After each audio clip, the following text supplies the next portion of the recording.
So Ankur, this is a situation very, very recent where we were discussing with somebody and they said, hey, I am potentially not gonna do YouTube because everything has been done. My space is extremely crowded. Everybody has been doing something. I'm out of content ideas. What new can I do? So if that question would have come to you and you know, it's something I'm sure a lot of people want to know. Is YouTube too crowded already? And this is, by the way, we are in 2024. So I'm sure as we go forward and as this video comes out, the space will get more and more crowded. More creators will come. What do you say about that? Oh God, I have so many feelings about this. So I was listening to a podcast, a SEO podcast a few weeks back, and there was this SEO expert who was being interviewed on AI's impact on SEO. Okay. And as she starts introducing herself on this podcast, she mentions that I started doing SEO in 2015, 16. And back then the space was not so crowded, and now it's become very different. And then she went on to explain the current market. As someone who switched from a blog or a media company thinking that blogging and SEO is too crowded in 2011 to creating a product, that was basically, my reckoning with the quote that history does not repeat, but it surely rhymes. I have felt that e-commerce was crowded in 2009-10. I have felt that blogging was crowded in 2012. I have felt that whatever media was crowded in 2018 when I decided to sell Price Baba, that media business. And yet again, we are doing the same thing. And so my question is, was blogging too crowded in 2010, 11? Is AI too crowded today? Already, is it? So my conclusion to this is no. And I'll tell you why. Why it's a conclusive no. Techniques may change, some amount of what works may change, but this industry is staying here. It's not going away. For example, there is this very famous mobile phone market. There's several famous mobile phone markets across Bombay. Every, South Bombay has one, suburbs has one, go towards out of the city, you have another one. So there's this Manish market near Crawford Market. You enter in that dingy building. On the ground floor, there are really tiny shops whose counter will be as small as this table in front of us. So it's a mobile, all of them are selling mobile phones. And there are hundreds of shops in that one basement, you could say. And there are several such markets.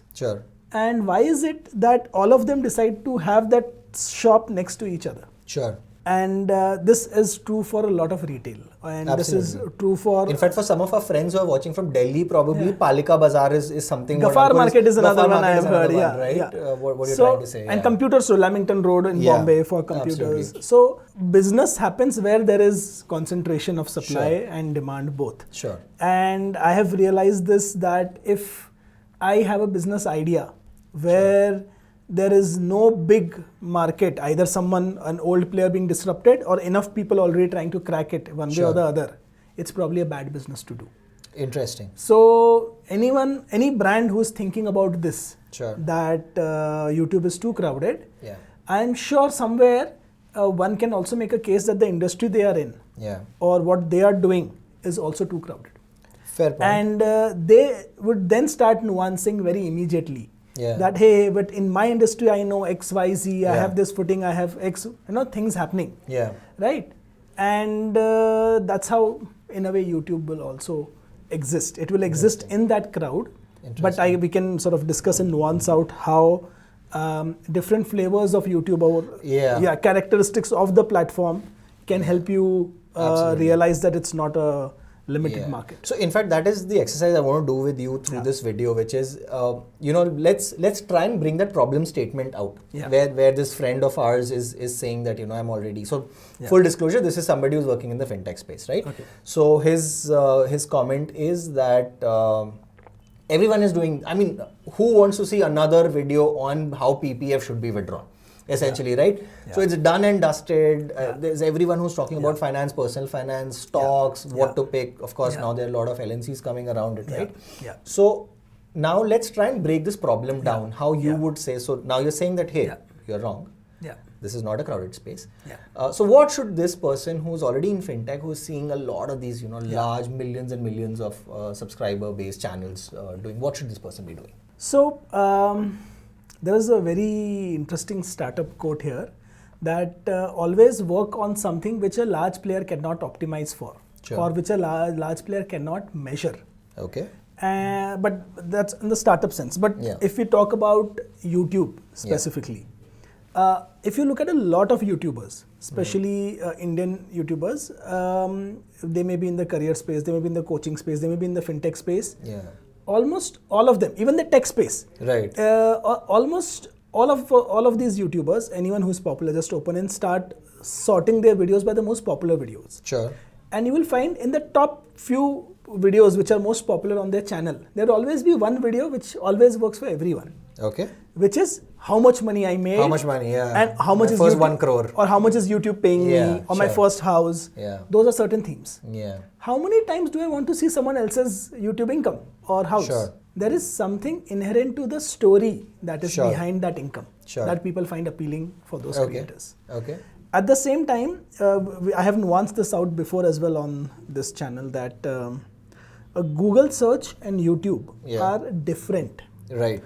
Because on Google, if you don't rank on the first page, you are done. Yeah. If a spot is taken, it's taken. Sure. On YouTube, that's not the case. YouTube is a dynamic magazine which opens a new page for every person who sees YouTube. Sure. So that really helps. Sure. So you're saying there's a growing audience essentially at all times for anybody who's just cutting in through and coming in new, right? So total number of people coming to YouTube is increasing. Mobile and data penetration, at least in India, is still increasing. Sure.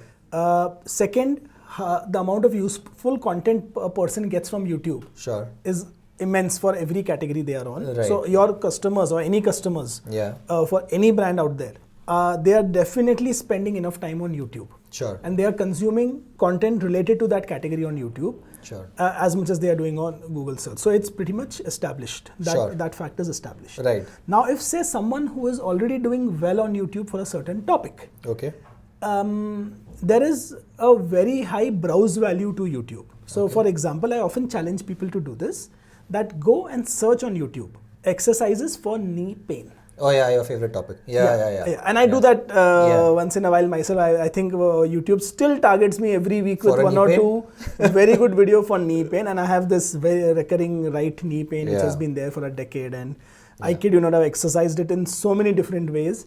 So YouTube hasn't helped you there for sure. It hasn't fixed it, but I can do 100 squats whichever day you ask me to do. So thankfully I've maintained some fitness there. But so search that topic. Pick any good video out of the results and watch it. Watch the full video. Go back to your homepage. Right? Start browsing YouTube normally. You will see that YouTube will find obscure and unknown channels who have made beautiful content around knee pain and will start surfacing it to you. Why is it so? For 2 or 3 reasons. First, YouTube now knows that you are interested in knee pain. You're keen on that content, Second, YouTube knows that there is content out there which you will not search for, but if it's shown to you, you will watch it because you are interested in it. Third, YouTube is optimizing for people spending more time on its platform and having a good time while doing so. Otherwise, everyone will only be blasted with songs and entertainment. Now, given these 3 facts, you will discover content on knee pain without having to search for it. And someone who has created content for it will get traffic for it without having to compete against other videos like you do on Google search. And for that reason, we can say that anyone else who has made a good video on knee pain is actually complementary to you, is helping you. In a way. Fair point. So if you have made a video on knee pain, I could make a video on knee and ankle pain. Or I could make a video on IT band and knee pain. Or I could make a video on knee pain for runners. Or I could make a video on 11 exercises to do heel knee pain. And I'm like, okay, there are some more exercises here, I will watch it. Or I could do 15 Don't do these things if you have knee pain. I kid you not, if we just challenge ourselves, then we'll come up with 100 ideas to create videos around knee pain. Right now, we'll be able to do it in the next 10 to 12 minutes. And the best part, none of us are doctors or physiotherapists or orthos or whatever. We are only skin deep. Yeah, that's what you're saying. And we can still create content or at least topic ideas around it. Fair enough. So there is no shortage of topic ideas, and believe me, there is no shortage of people willing to consume good content. Very interesting. Very interesting. So that this is one way to look at it. Second, if someone has created a video, there is a suggested section right next to it. Sure. Right? You could get traffic from there. Okay. For some time, I thought that at least the YouTube search part is a zero-sum game. Okay. Where so when you say zero sum, you essentially mean, if the search spot is taken, it's taken. And there are, you know this very well, that I have several YouTube channels or keywords. Where if you search that keyword on YouTube, the first page is full of like 90% of the results or 80% of the results are owned by me. Yeah. Because I have just helped so many different channels in the same domain that I rank for all of it. Yeah. And it's also good SEO. Right. But one of my channels which I thought will be very search focused. Okay. Recently when I looked at the data, it was getting maximum traffic from suggested. Okay. Which means people were looking to solve a problem. It was not being solved for whatever reason, maybe tying a shoelace or any very functional thing they will only search once. Okay. And they were, after looking at that video, which somehow did not help them completely, they clicked my video and watched my video, and that channel's maximum visitors are coming from suggested, which is people are clicking on suggested and coming to me. Sure. So there may be a situation where someone has explained something, but you could do it better. Okay. And there will be a cohort who will come to you because they were not fully satisfied. Fair. And this happens very often. Nice. Second way to think about it is that content gets outdated sooner or later. Sure. How long will a content last? Sure. If you talked about PPF, the PPF website may be updated or whatever. Or there may be new errors which come up, or new issues people may have. The laws may change. Sure. A lot of things will change. Can you adapt to that fast? Because once a finance, you took the finance example, a finance YouTube channel is big. Yeah. They can't make super niche content anymore. Right. Because they have 1 million subscribers. If they make a niche content, something which is very specific about an issue with a certain law or certain change, it may not help all of their 1 million subscribers, and they have to go more generic as they grow. So then being a smaller creator, therefore starting with a niche helps. Start with a smaller niche and go broad. Sure. That's not a bad idea. But in the same cohort, fintech mein hi rahega. Right. So that definitely can be done. So that's another strategy or way to look about it. Very interesting. The fact is that I can go on making arguments and give you examples after examples on this topic. Yeah. But the fact is if someone is saying that this niche is too crowded, they are probably scared of making quality content. Very interesting take. Yeah, okay. I can give you algorithm hacks. The very well-known algorithm hack, which our friend Cams has applied significantly, is if a video in the yesteryears were made in a low resolution, and did well, and then still ranking, just make a higher resolution video of it on YouTube. And at least a few years back, it used to work, and it will start getting you traffic because our mobile screens have gone over full HD now. Fair. So 720p, 480p to 720p, 720p to full HD. I think the transition from full HD to 4K is now happening, and a lot of brands have not done full HD, 4K. Still. Oh yeah, still. And I've been doing 4K for 4 years now on my own channel, and I can tell you, brands have still not started doing 4K because of a lot of last mile issues which they haven't figured, which are easy to fix, but it's just convenient to do full HD. It looks good, almost good enough, basically. Good enough, but this Mac, both of us are using, has a 4K display now. Our mobile phones are going close to 2K or more. Sure. So it's full HD is getting dated sooner or later. You think that, sidelining on the topic, and I think, I'm not sure if we've discussed this, but do you think that has any incremental value to YouTube? So let's say if I'm a small creator, I want to start today, and I say, hey, I'm going to start in 4K, I'm going to create really good content. Do you think that sends anything positive? I haven't seen ranking differences myself yet between Full HD and 4K. Sure. But all I'm saying is that we have seen similar trends before that. Something in technology changes, the way you shoot video changes. Previously, talking head videos did well where you sat in front of the camera and spoke about something. Sure. Now conversations and podcasts are picking up. Role play and acting is picking up on shorts. Right. Trends are also changing.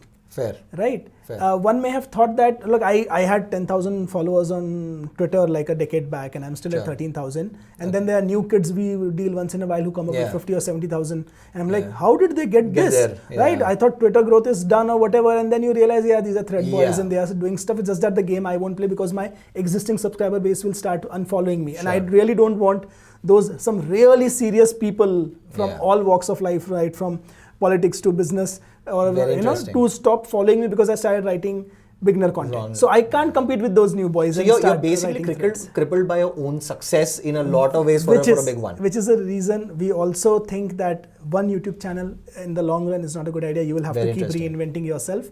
And creators have this life, right? 4 to 7 years, and then they see a decline. You have to reinvent yourself. Absolutely. Do a multi-channel strategy. A lot of smart creators, I think, are doing that. Multi-channel strategy with, even MKBHD has a studio channel, has a podcast channel. He's also sort of branching out. You have to do that. Absolutely. Very interesting. So I think what I was able to get out of you from this is the inherent ability of YouTube to help you discover new content. As long as that ability is there, it is highly likely that this will not become a too crowded space or something, right?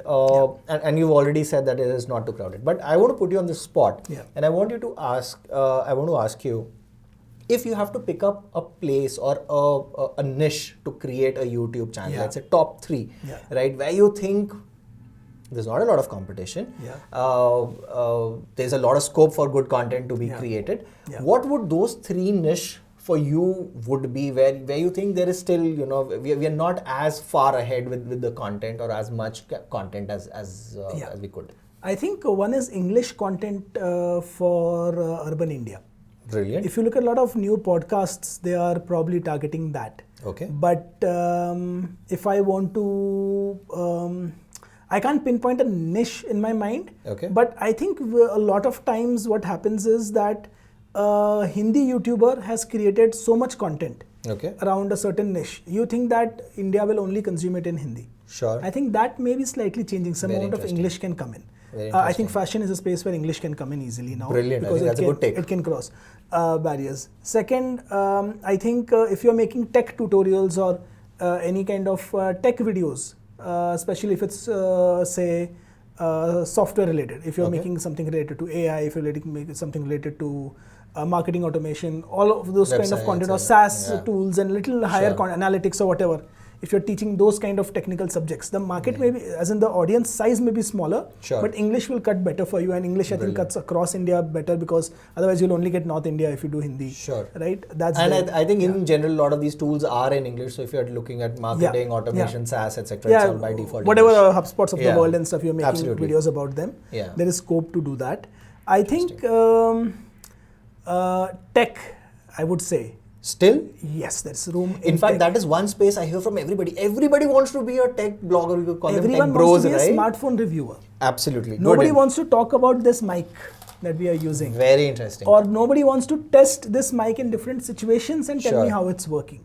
Nobody wants to test the displays or monitors that we buy which display will work best with Mac under 15,000 rupees. Now we have thankfully found this great LG brand which we both of us are now using, and it's fantastic, right? And it's below 15,000 rupees. In fact, I picked up another one of those. Oh really? We bought it for 15,000. I bought another one for a colleague here for 12,000 rupees. I found a refurbished one on Amazon. Wow.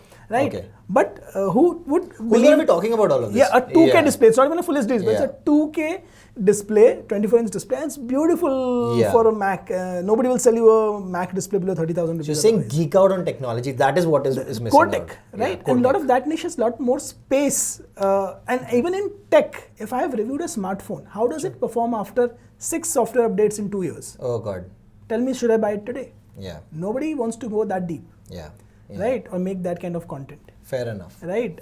To some extent, one may also say that YouTube's discoverability may work against it, and that's I was just going to come to that. But let's say if I create something, but we have seen a lot of these famous YouTubers say that I did this, and 6 months later I did this. Those kind of videos. In tech, do you think a longevity video or something like that would work? This and that I did this is generally will still be a topic which will probably be very good in health or other places. Sure. In tech, what you want to do is, I've used this. How many tech YouTubers reviewing a phone actually use it for more than a week or in fact a couple of days to give a review? Their primary phone is probably a Samsung Ultra or iPhone Pro Max. Absolutely. Right? That's their primary phone. So have they used that device for 1 month and then review? They can't. They will only be able to review 12 devices a year. Right? That limitation will come in fast. So next time you see somebody reviewing multiple phones, that's it's a good question to ask. Deep. And believe me, there are enough small and mid-sized tech YouTubers who come up on merit because they do thorough testing on devices. Very interesting. And I'm saying go beyond phones, pure tech. Right? and there's so much content there. I see that we have just installed this box over here. What is it? It's a security camera. Yeah. Right? I'm sure the security camera, there will be thousands of people buying it every day in India. Yeah. Right? Basic 2,500 rupees security cameras in indoor.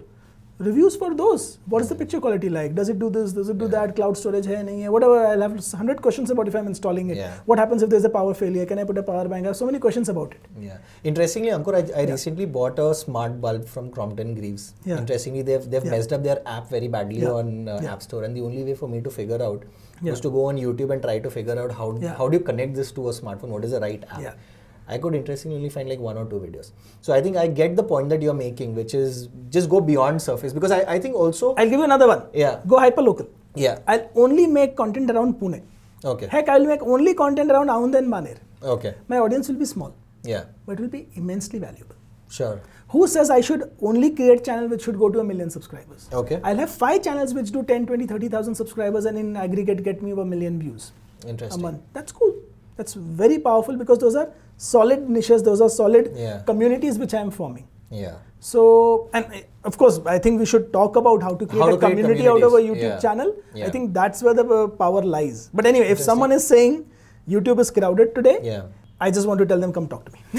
Very interesting. So, in fact, what I also want to pick your brains on is going to be, on the lines of now you're saying that, okay, this is not crowded, but the audience is limited. The audience is going to be the same, right? So, you have to pick and choose your audience, and community, like you rightly said, is one way of doing it, but I'm sure there's more.